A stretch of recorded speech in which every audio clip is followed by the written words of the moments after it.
De este país, encabezado por el señor presidente, marcó en las últimas horas una serie de comentarios y de resúmenes de cómo quedaba, cómo quedó y qué es lo que pasó con el tema de las jubilaciones, esta, esta activación que tenía por finalidad mejorar la calidad de nuestros jubilados, pero que a la vez también, y de acuerdo a lo que informaba el propio gobierno, se corría el serio riesgo de volver a desequilibrar lo que fiscalmente se está logrando en estos tiempos.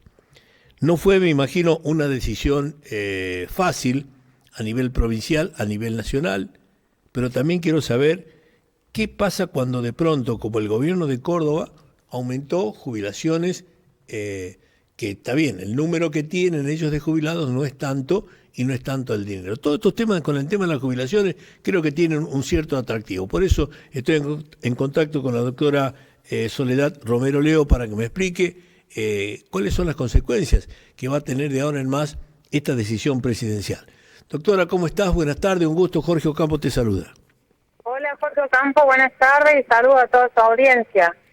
Bueno, estaba escuchando justo lo que estaba comentando usted y en realidad ahí hablo de todas las problemáticas juntas, ¿no? Que creo que es lo que está pasando un poco al mencionar el tema de Córdoba, que es uno de los grandes problemas también de la cantidad de cajas provinciales que tenemos. O sea, cuando hablamos de jubilaciones, siempre pensamos en el ANSES, pero en realidad en el país existen todavía muchas cajas de provinciales o las cajas, por ejemplo, de Córdoba, que son de los profesionales, ¿no? Y a su vez después tenemos el ANSES, que por supuesto la mayoría son los jubilados nacionales, pero todos tienen requisitos para jubilarse diferentes, los haberes son diferentes, entonces a la hora, ¿no?, de establecer la sustentabilidad del sistema, es bastante complejo el tema, porque no existe un solo régimen para todo el país, ¿no? ahora, doctora, el problema que hoy tiene la jubilación es porque de pronto hubo demasiadas jubilaciones anticipadas donde no se recaudó el dinero suficiente de cada uno. ¿Cuál es la problemática de fondo del por qué tanto riesgo corre el país de caer en ese desequilibrio fiscal? En realidad, desde toda la vida estamos, como siempre Argentina, estamos en riesgo de caer. O sea, nuestro sistema previsional no es de ahora, no es que con esta ley que iba a salir de la Cámara de Diputados se pone en riesgo el sistema previsional. Nuestro sistema previsional está en riesgo desde hace muchísimos años y que en realidad se debe plantear una política previsional, pero con todos los actores del país y plantear en serio, porque como que siempre vamos viendo con el que son estas yapas que se van haciendo o estos parches y no estamos solucionando. O sea, el tema no era que si salía esta ley se ponía tampoco en riesgo la situación. Son varios los factores. Por ejemplo, hoy en día cada vez, primero hay una expectativa de vida mayor. La gente hoy en día, a comparación, no le digo del año pasado, le estoy hablando para 20 años para atrás, Sí. hay una expectativa mayor de vida, hay una menor cantidad de, la tasa de natalidad también ha bajado, el tema de la informalidad, el trabajo, o sea, cada vez hay menos aportantes, el tema de que hoy en día hay muchos jóvenes o incluso profesionales que trabajan después de la pandemia de manera, ¿no?, para otros países o por ahí que... ¿Hola? Entonces, hola, ¿sí me escuchan? Sí, doctora, sí. Bueno, cada vez es... A ver, vamos a mejorar ahí la... Hay una pregunta que después de lo que me está respondiendo creo que viene casi de cajón.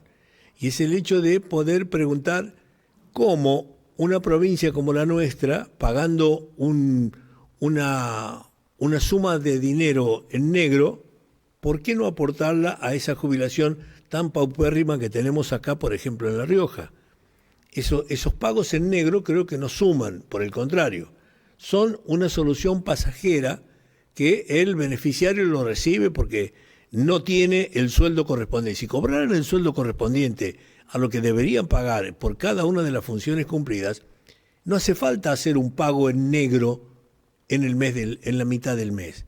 Pero eso sí, si a uno como comerciante o como patrón lo llegan a enganchar con un pago en eso, pagan, pero pagan justo por pecadores. Y son los primeros pecadores el Estado. Es el Estado. ¿Está ahí de vuelta en línea la doctora? Ah, bueno. Entonces, esto también tiene que ver con lo que a veces no prestamos atención a lo que realmente deberíamos ajustarle al gobierno. ¿Por qué me tienen que pagar en negro? ¿Por qué cuando vaya a jubilarme tengo que jubilarme con 2 centavos cuando de pronto yo produje mucho más? O por lo menos lo que me correspondía, nunca me pagaron. Bueno, ese es un tema que no sé si políticamente se resuelve. ¿Será económicamente que también tiene mucho que ver? Lo vamos a preguntar. Y es cómo ha quedado ahora el país con este veto por parte del presidente con el tema de las jubilaciones. Vamos a ver de qué forma lo podemos. ¿Se cortó? A ver. Bueno, dale. Entonces, vendeme. Espera, no, ¿sabes qué? Iba a poner. Doctora Romero Leo, se nos había interrumpido la comunicación.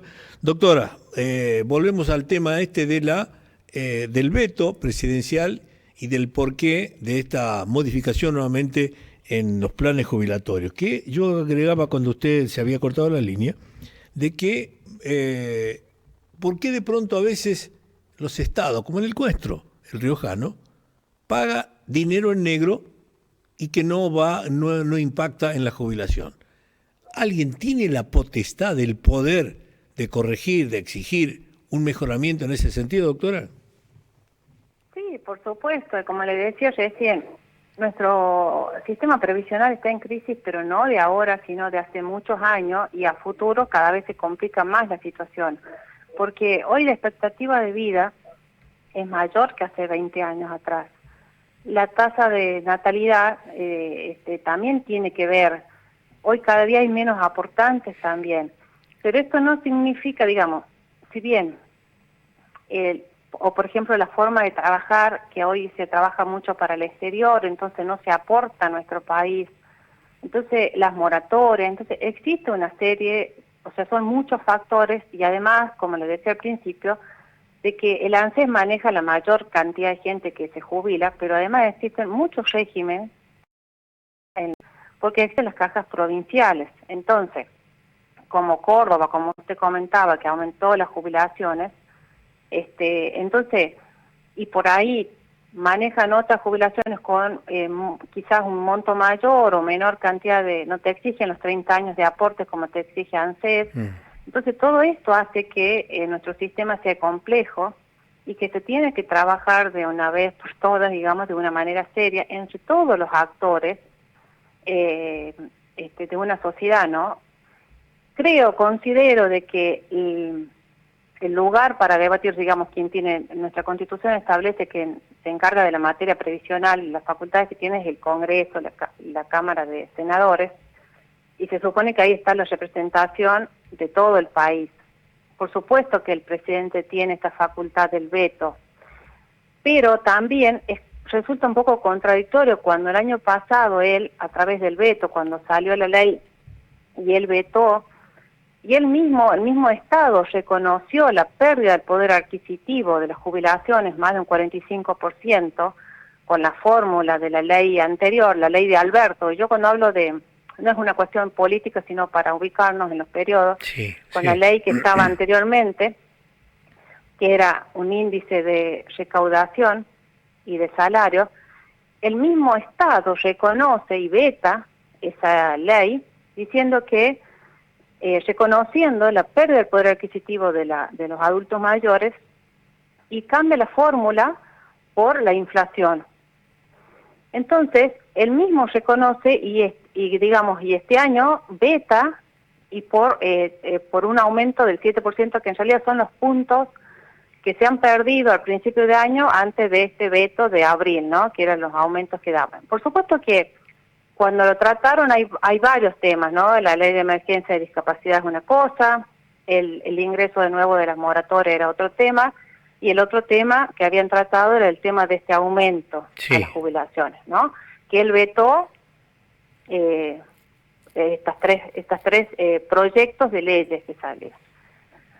Ahora yo digo, si siempre vamos a basarnos solamente en una materia fiscal, porque hay una realidad de que los jubilados no les alcanza, el mismo Estado, como le digo, los reconoció.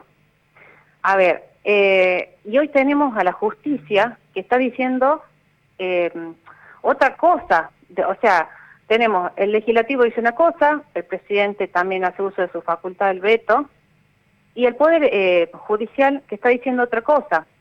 Tenemos en el país, que esto es casualmente lo que yo quería comentarles, la buena noticia en realidad, era que cuando nosotros planteamos el tema de la movilidad, vamos a la justicia.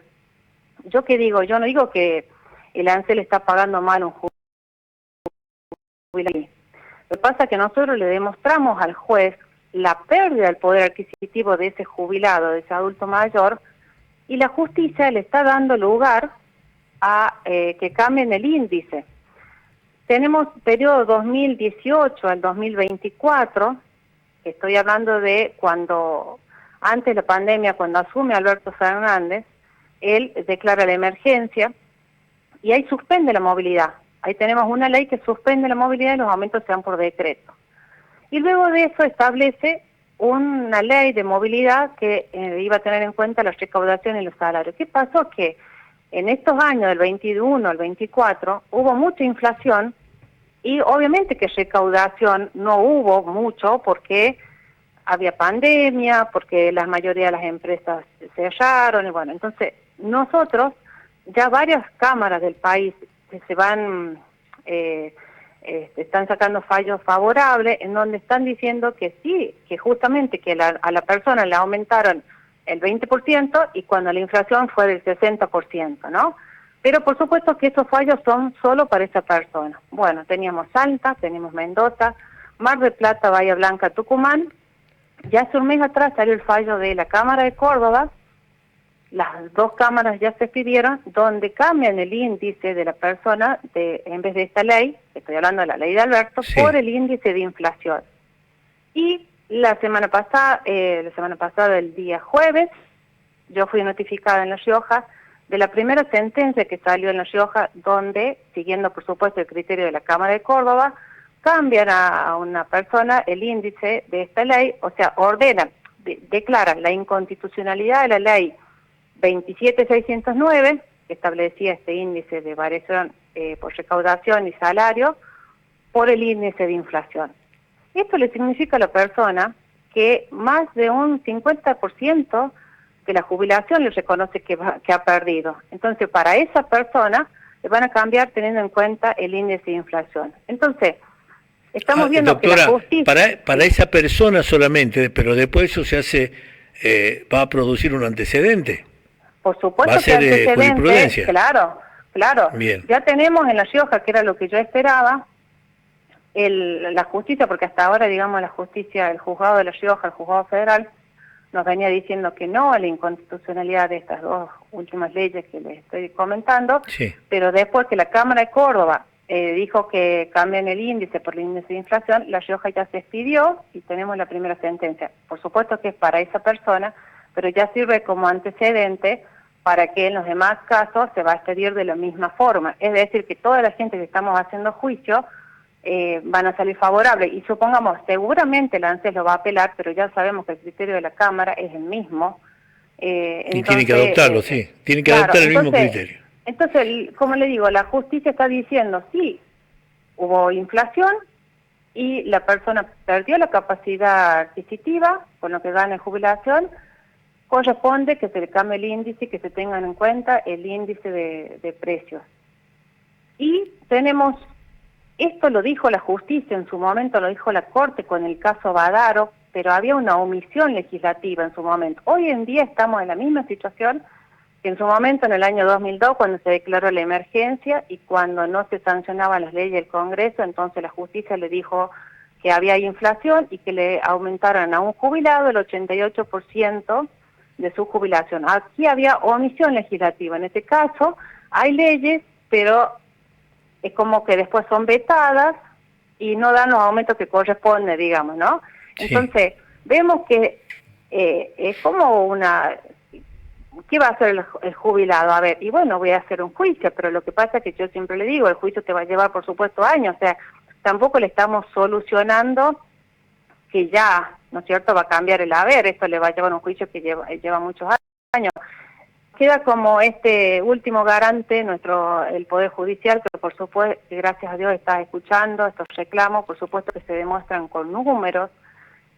La pérdida fue muy grande en estos años, y ni siquiera estoy hablando del veto de ahora, porque como le digo, recién se están planteando las inconstitucionalidades, en todo caso, del veto anterior, ¿no? O sea, estamos hablando para atrás. O sea que estamos un veto atrasado llevamos. Claro, un veto, y es más, porque, por ejemplo, el fundamento de la justicia dice, le cambian el índice a la persona porque el mismo Estado ha reconocido la pérdida del poder adquisitivo, porque en los considerandos del decreto, el mismo Estado reconoce la pérdida del poder adquisitivo. Entonces, bueno, hoy beta, el año siguiente beta por un aumento del 7%, cuando el año pasado, digamos, lo ha reconocido que hay una pérdida, ¿no? Entonces, también vemos que entiendo también la situación de que se ingresan tantas moratorias, se distribuye. Esto siempre es qué país queremos tener, si hace un sistema asistencialista, contributivo. Bueno, y como usted acaba de mencionar el tema de La Rioja, ahí tenemos también otros problemas de que la persona hoy en día, la mayoría de los empleos públicos se están jubilando con la mínima, porque cobran gran parte del sueldo, lo están cobrando en negro, o sea, todo eso no ingresa al ANSES, entonces se están jubilando con el haber mínimo. Sí, digamos, sí, no hay forma de revertirlo porque están cobrando lo que corresponde, pero con un sueldo extremadamente bajo. Doctora, seguiremos analizando esto, seguramente va a tener todavía algunas repercusiones más y sobre todo de lo que se van a ir plegando o adhiriéndose, aplicando la jurisprudencia con lo que pasó. Claro, decimos, es momento de que se sientan ya, no solo teniendo en cuenta los partidos políticos o por hacerla contra alguien, sino de decir, a ver, ¿qué sistema queremos establecer? ¿Cómo va a ser la política previsional de nuestro país? Porque vamos todos el mismo camino, o sea, todos nos vamos a jubilar, todos tenemos que aportar, y cómo se va a solucionar, y no puede ser tampoco que la justicia esté haciendo lo que no hace el Congreso o lo que no hacen, o sea, son criterios totalmente diferentes que estamos manejando. ¿Cómo puede un juez reconocer que la persona ha perdido más del 50%, que un presidente no quiera dar un 7% de aumento que vete esta ley, y que, bueno, ahí donde no entendemos, ¿no? De decir, y en el medio tenemos al adulto mayor que está padeciendo y que no le alcanza para vivir, yo no creo le alcanza para comprar los medicamentos. Doctora, yo creo que hay una sola solución a todo esto, la instrucción de saber cómo, por qué y a quién debo exigir, que son las dos cámaras más grandes, con mucho dinero en juego, que ganan mucha plata y no juegan a favor de la gente, juegan a favor de los sueldos propios, senadores y diputados. Creo que por ese lado está la cosa. Doctora, te agradezco enormemente tu tiempo. Muchas gracias. Un gusto y saludo a toda su audiencia. Gracias. La doctora Romero Leo. Bueno, esto es para que sepan por qué de pronto cuando uno exige un diputado, a un senador, que se haga cargo para lo que es elegido. No para cobrar 9 palos, 7 palos, vivir en Recoleta, comer bife de chorizo todos los días y vivir como reyes. Para eso es la elección de los integrantes de la Cámara de Diputados y de Senadores, no para que vivan bien ni para que te paguen